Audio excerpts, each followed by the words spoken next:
নবনির্বাচিত মার্কিন president Donald Trump এখনো আনুষ্ঠানিকভাবে ক্ষমতা গ্রহণ করেননি।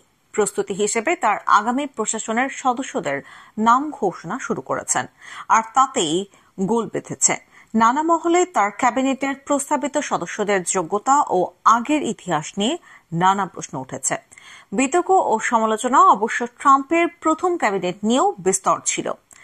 সেই যাত্রায় অন্তত তার ক্যাবিনেটের 15 জন সদস্য আইনগত ও নৈতিক ঝামেলায় পড়েছিলেন।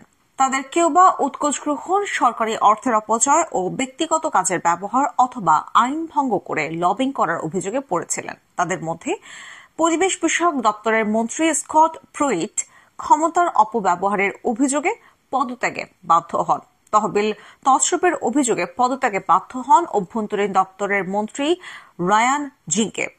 নিজের পরিবারের সদস্যদের অন্যায়ভাবে ব্যবসায়িক সুবিধা জুগিয়েছেন এমন অভিযোগে বিচার বিভাগীয় তদন্তের মুখে পড়েন পরিবহন মন্ত্রী এলেইন চাও।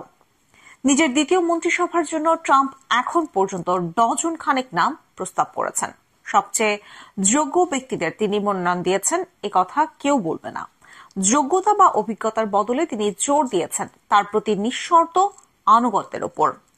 তাদের কেউ কেউ এতটা বিতর্কিত যে তারা সিনেটের অনুমোদন নাও পেতে পারেন।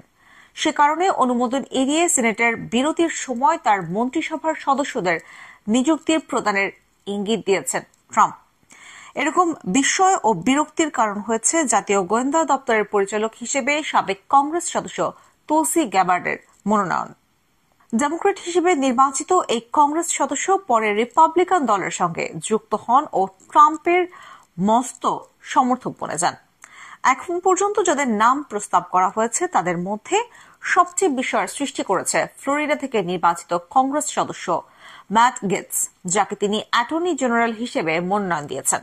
অপ্রাপ্তবয়স্ক মেয়েদের সঙ্গে যৌনাচার ও নারী পাচারের সঙ্গে জড়িত এই অভিযোগে তার বিরুদ্ধে 3 বছর ধরে বাইডেন প্রশাসনের বিচার বিভাগ তদন্ত চালায়, কিন্তু কোনো অভিযোগপত্র দাখিল করেনি।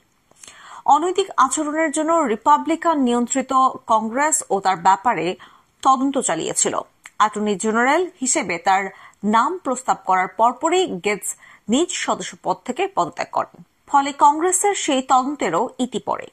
কংগ্রেসের ট্রাম্পের সবচেয়ে অনুগত একজন সদস্য হিসেবে পরিচিত গেটস সাবেক রিপাবলিকান স্পিকার কেভিন ম্যাকার্থিকে বহিষ্কারের নেতৃত্ব দেন। সেই জন্য দলের ভেতরে তিনি প্রবল সমালোচনার মুখে পড়েন। রিপাবলিকান দলেরই একাধিক সদস্য গেটসের এই মনোনয়ন নিয়ে বিস্ময় ও বিরক্ত প্রকাশ করেছেন। তাদের অন্যতম হলেন সিনেটর সুসান কলিন্স। তার বিরুদ্ধে এত অভিযোগ রয়েছে যে সেসব প্রশ্ন এড়িয়ে গেটস সিনেট কর্তৃক অনুমোদিত হবেন কিনা সে ব্যাপারে তিনি সন্দেহ প্রকাশ করেন। আরেক রিপাবলিকান সিনেটর লিসা মুরকাউস্কি এই মনোনয়নে নাখোশ হয়েছেন। এখন পর্যন্ত যাদের নাম প্রস্তাব করা হয়েছে তাদের মধ্যে সবচেয়ে বিস্ময়ের সৃষ্টি করেছে ফ্লোরিডা থেকে নির্বাচিত কংগ্রেস সদস্য ম্যাট গেটস, যাকে তিনি অ্যাটর্নি জেনারেল হিসেবে মনোনয়ন দিয়েছেন। অপ্রাপ্তবয়স্ক মেয়েদের সঙ্গে যৌনাচার ও নারী পাচারের সঙ্গে জড়িত এই অভিযোগে তার বিরুদ্ধে 3 বছর ধরে বাইডেন প্রশাসনের বিচার বিভাগ তদন্ত চালায়, কিন্তু কোনো অভিযোগপত্র দাখিল করেনি। একই রকম বিস্ময় ও বিরক্তির কারণ হয়েছে জাতীয় গোয়েন্দা দপ্তরের পরিচালক হিসেবে সাবেক কংগ্রেস সদস্য তুলসি গ্যাবার্ডের মনোনয়ন।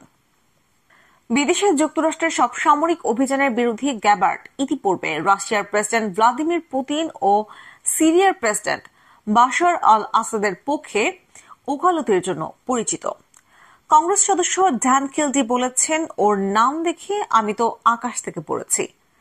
পরবর্তী সেক্রেটারি অব স্টেট বা পররাষ্ট্রমন্ত্রী হিসেবে ট্রাম্প মনোনীত করেছেন ফ্লোরিডার অতি রক্ষণশীল সিনেটর মার্কো রুবিওকে। 2016 সালে নির্বাচনে তিনি ট্রাম্পের বিরুদ্ধে বাছাই পর্বে প্রতিদ্বন্দ্বিতা করেছিলেন। সে সময় তিনি ট্রাম্পের বিচার বুদ্ধির নানা বিষয়ে প্রশ্ন তুলেছিলেন। রুবিওর কথায় ট্রাম্প একজন প্রতারক। সাম্প্রতিক বছরগুলোয় অবশ্য রুবিও ট্রাম্পের একজন অনুগত সমর্থক বনে গেছেন। সিনেটর রুবিও তার চীন বিরোধিতার জন্য পরিচিত। তিনি তাইওয়ানে অস্ত্র পাঠানোর প্রস্তাব করে চীনের বিরাগভাজন হয়েছেন। বেইজিং রুবিওর উপর এতটাই ক্ষিপ্ত যে চীনে তার সফরের উপর নিষেধাজ্ঞা আরোপ করেছে। সে সময় তিনি ট্রাম্পের বিচার বুদ্ধি সহ নানা বিষয়েও প্রশ্ন তুলেছিলেন। রুবিওর কথায় ট্রাম্প একজন প্রতারক। সাম্প্রতিক বছরগুলোয় অবশ্য রুবিও ট্রাম্পের একজন অনুগত সমর্থক বনে গেছেন। প্রতিরক্ষা মন্ত্রী হিসেবে মনোনয়ন পেয়েছেন ফক্স নিউজের সুপরিচিত হোস্ট পিট হেগসেথকে। তিনি সাবেক সেনা সদস্য, আফগানিস্তান ও ইরাকে দায়িত্ব পালনের অভিজ্ঞতা তার রয়েছে, কিন্তু প্রতিরক্ষা দপ্তরের মতো গুরুত্বপূর্ণ ও বড় দপ্তর পরিচালনার কোনো অভিজ্ঞতা তার নেই। একজন সাবেক জেনারেল হেগসেথের মনোনয়নের ব্যাপারে বলেছেন, পুরো ব্যাপারটাই একটি ভয়াবহ দুঃস্বপ্নের মতো। তবে কেউ কেউ বলছেন লোকটির সুদর্শন ট্রাম্পের কাছে সেটাই বেশি গুরুত্ব পেয়েছে। আরও একটি বিতর্কিত মনোনয়ন হলেন আরকানসাসের সাবেক গভর্নর মাইক হাকারি। তাকে ইসরায়েলের রাষ্ট্রদূত হিসেবে মনোনয়ন দিয়েছেন ট্রাম্প। ইসরায়েলের সামরিক আগ্রাসনের কঠোর সমর্থক হিসেবে পরিচিত হাকাবি পুরো ফিলিস্তিনের ওপর ইসরায়েলের পূর্ণ সার্বভৌমত্বের সমর্থক। ইতিপূর্বে তিনি জানিয়েছেন, ফিলিস্তিনি বলে কিছু আছে বলে মনে করেন না। তার কথায়, পুরো ফিলিস্তিন প্রশ্নটি আসলে একটি ষড়যন্ত্র, যার একমাত্র লক্ষ্য ইসরায়েলের ন্যায্য ভূখণ্ড ছিনিয়ে নেওয়া। হাকাবির মনোনয়নের ব্যাপক ক্ষিপ্ত হয়েছে ইসরায়েলের যুক্তরাষ্ট্রের সাবেক রাষ্ট্রদূত লুইস মোরোনি। তিনি বলেছেন, রাষ্ট্রদূতের দায়িত্ব পালনকালে হাকাবির সঙ্গে তার কথাবার্তা হয়েছে। মোরোনো বলেন, এই লোকটা ইসরায়েলের ব্যাপারে শুধু ফ্যানাটিক বা ধর্মান্ধ নয়, ও আস্ত পাগল। শুধু মাইক হাকাবি নন, ট্রাম্প এই পর্যন্ত যাদের নাম প্রস্তাব করেছেন তাদের অধিকাংশই কট্টর ইসরায়েল সমর্থক হিসেবে পরিচিত।